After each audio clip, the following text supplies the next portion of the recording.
Today, I will be talking about a very debatable, challenging, but at the same time, interesting subject called OTT versus telecom strategy.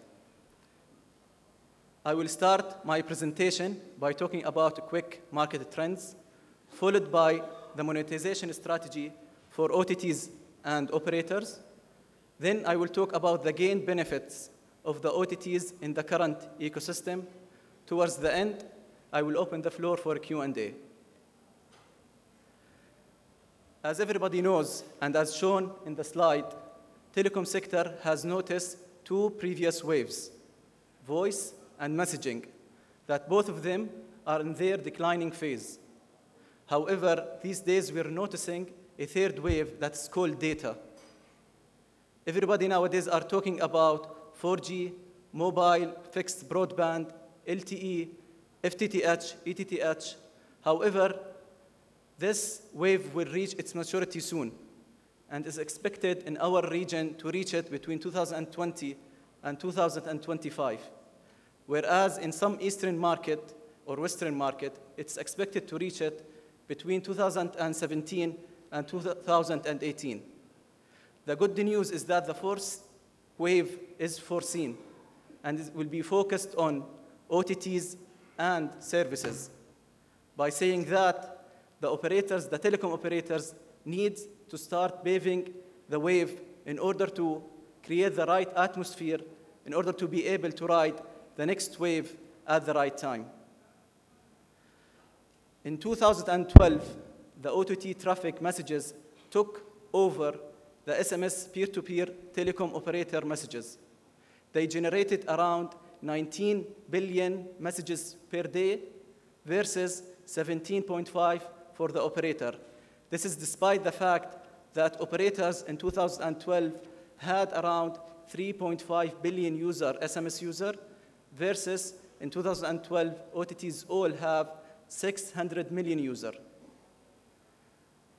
The OTT traffic is expected to growing, while as the SMS traffic is expected in best case scenario to remain the same. A very good afternoon as well. We'll talk about the factors that may motivate individuals and that may grow the economy within the current paradigm that we have. I'm promising you my presentation will be very light, just 12 slides probably. We'll go over them very fast in order to go for lunch after that.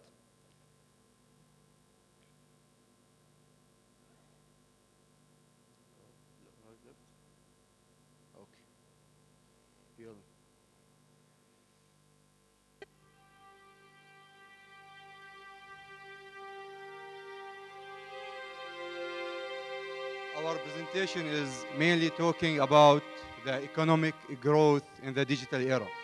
We're all talking about how economy being boosted by digital evolution, how individuals as well get benefited from the digital evolution that is taking place right now around us. So we'll talk about the rapid evolution of technology. We'll talk about the characteristics of digital era and how this will really influence the digital era. And we'll talk about certain prediction scenarios from now till 2020. Talking about convergence that is taking place right now and that being addressed as well by the panelists just minutes ago. Talking about convergence, we all have seen that convergence have taken place since years, not now.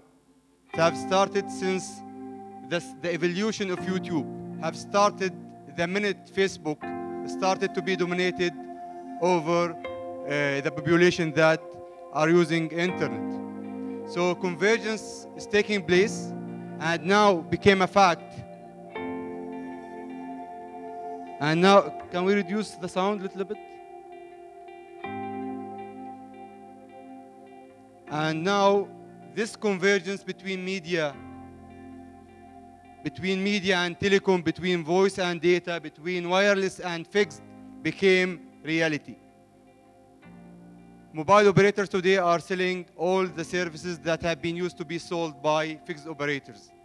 Mobile operators today are advertising more than media itself, the traditional media. So this convergence is happening right now, and the main factors behind this convergence is mainly the evolution of technology. We have started with just 9.6K, then evolved now to 42 megabit per second, and very soon we'll start to see 150 megabit per second just before the end of this year. So the evolution in technology and broadband connection that has dominated the whole country is really enabled the convergence, enabled the business to move into different and new dimensions in terms of making business. And this is really... We started the day and there was many talks about the LTE, revenues, regulations, OTTs, content, the whole sessions of today.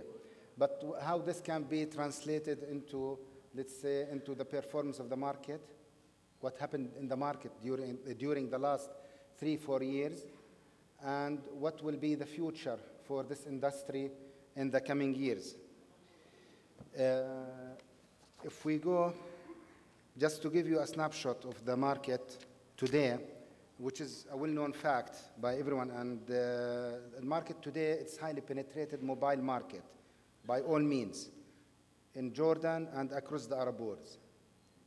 We see that in Jordan it reached, by the numbers of today, around more than 150% penetration rate. This goes also for the data. Even it's maybe in middle way, or the beginning of the way, but it is, we started to have, let's say, a quite penetrated market in terms of internet. The internet users penetration as of, by end of last year, it reached 75%. And this will go more and more with the introduction of what we have, VDSL, FTTH, and coming to the LTE.